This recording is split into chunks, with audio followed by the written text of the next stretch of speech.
धम्म आणि नैमिषानी ह्यावेळेस होस्ट करत आहेत जी आपली पौर्णिमा आहे. So thank you so much and let's begin. परिवार वंदन करू.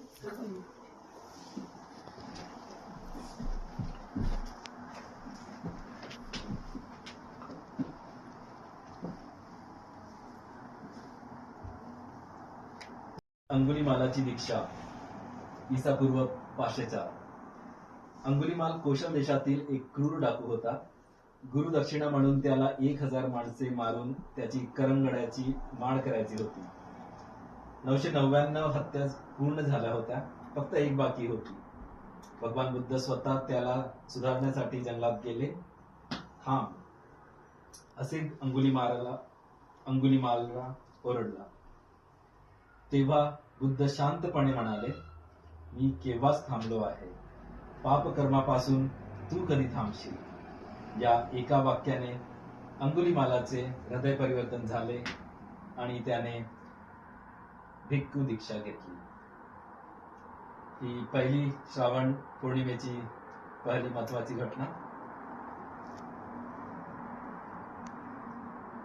दुसरी घटना अनाथ पिंडकाचे 160 सुत्तांचे पाठांतर.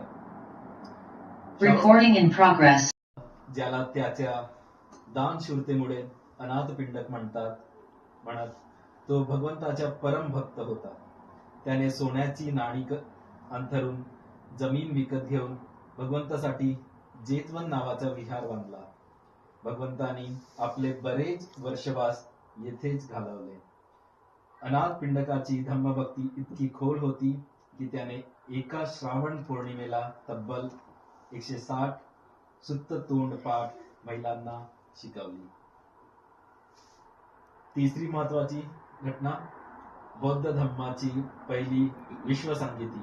ईसापूर्व 483. भगवंताच्या महापरिनिर्वाणानंतर 3 महिन्यांनी राजगृह येथे वैभाग पर्वतावरील सप्तपर्णी गुहेत पहिली धम्मसंगीती भरली. अध्यक्षस्थानी राजा अजातशत्रू. 500 अरहंतांनी भाग घेऊन बुद्धाचे 84,000 उपदेश सांगायन केले. यातूनच पाली त्रिपिटकाचे पहिले रूप तयार झाले. ही संगती 7 महिने चालली. तर हे होते श्रावण महिन्यातील 3 महत्वाच्या घटना. धन्यवाद.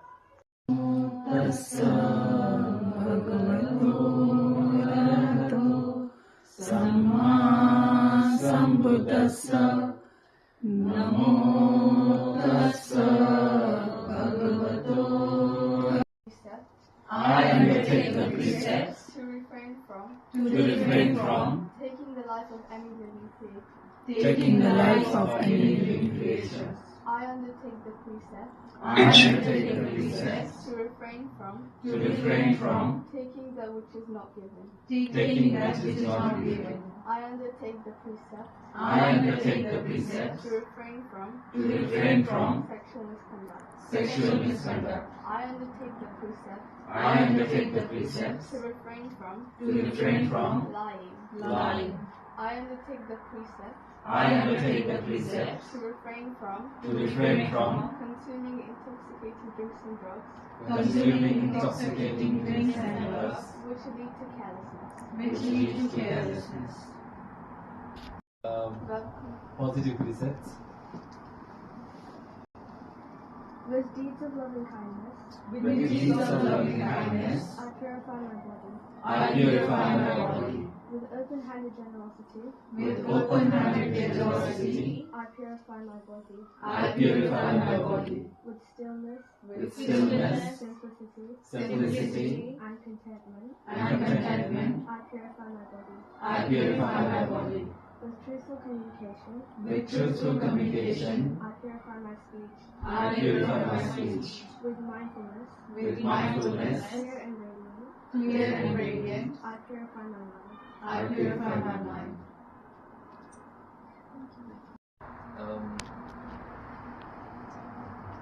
Chanting before the meal recite कर फ्रॉम द फक्त तुलाच बोलायचं. From the infinite depth of my heart, I rejoice in the merit of those beings because of whom this meal has become available to me.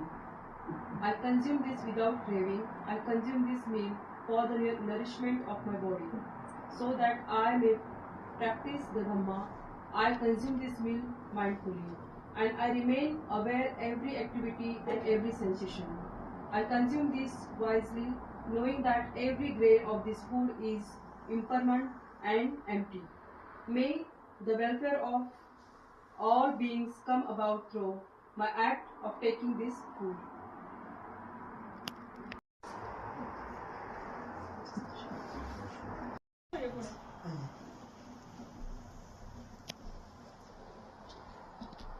Lisa Kotami got married. She gave birth to a son whom she loved dearly. Then, one day, when he was just beginning to learn how to walk, he suddenly felt Din anak tama po. and this left Lisa Kotami deeply grieved. Unable to accept her only son's death, she roamed the streets with him held tightly in her arms, asking whomever she came across for some medicine that would cure her son and bring him back to life. Luckily, she came upon a kindly man who realized her plight and advised her to go see the Buddha. The Buddha alone, he told her, is the antidote to death.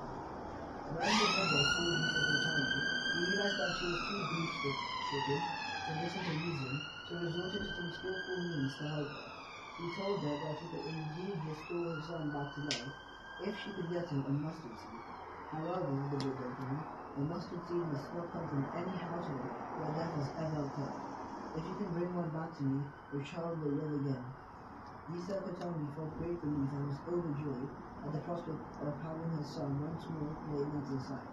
Full of hope, she hurriedly went from house to house, but nowhere could she find a household in which no one had ever died. At last it dawned on her that she was not alone in her grief, for everyone else had also suffered the loss of a loved one at one time or another. When she realized that, she lost all attachment to the dead body of her son, and understood what the Buddha was trying to teach her. Nothing born can ever escape death. Lisa Kotami then buried her son and went to tell the Buddha that she could find no family where tears have never been shed over a lost loved one. The Buddha said to her, "You have now seen that it's not only you who has ever lost a son, Lisa Kotami. Death comes to all beings, for fleeting and impermanent is the nature of all complaining things." Lisa Kotami then became a nun and strove hard to eventually perceive the state of no death and no sorrow, which is the deathless state of nirvana. Moral of the story. Is to live one day comprehending the deathless, and 100 years without ever comprehending the deathless.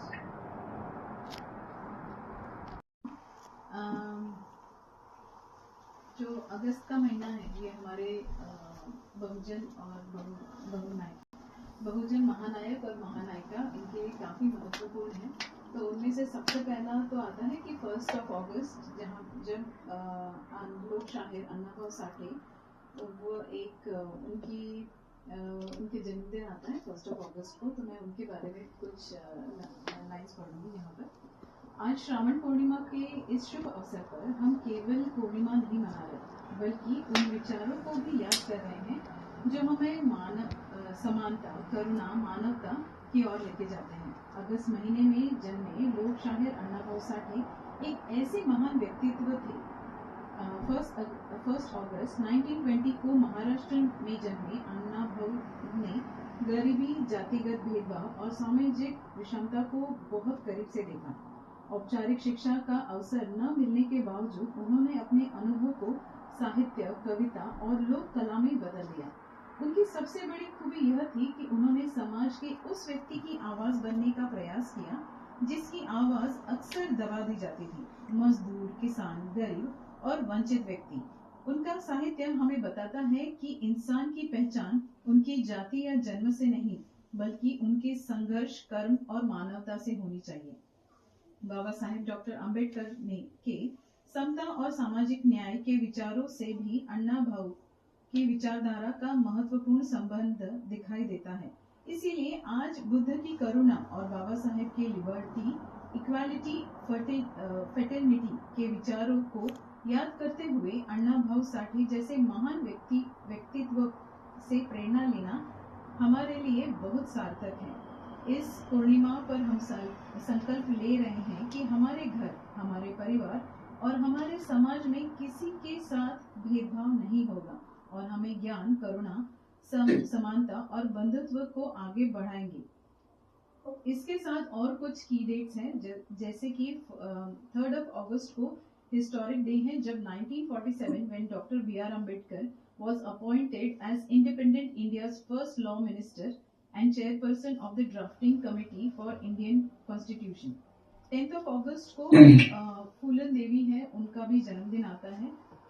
She is an iconic leader and activist who became the powerful symbol of lower caste and gender assertion against the oppression. और इसके साथ एक और व्यक्ति है जिनका हम जन्मदिन शायद ही हमने सुना है, पर उनके बारे में मैं 2 शब्द कहूँगी।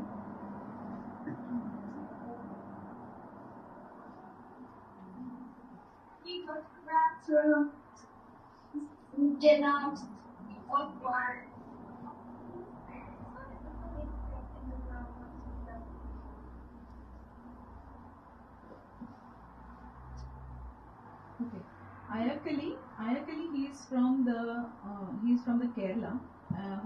He's born on 28th of August 1863, and he is also one of the social reformer from Kerala. I think we have seen very few texts about him, but his key struggles and contributions are in 1993 upper caste custom-based Dalits and using public roads or rides.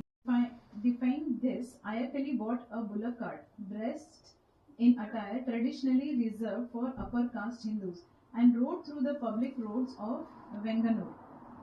The bold assertion of the civil liberty triggered a movement for freedom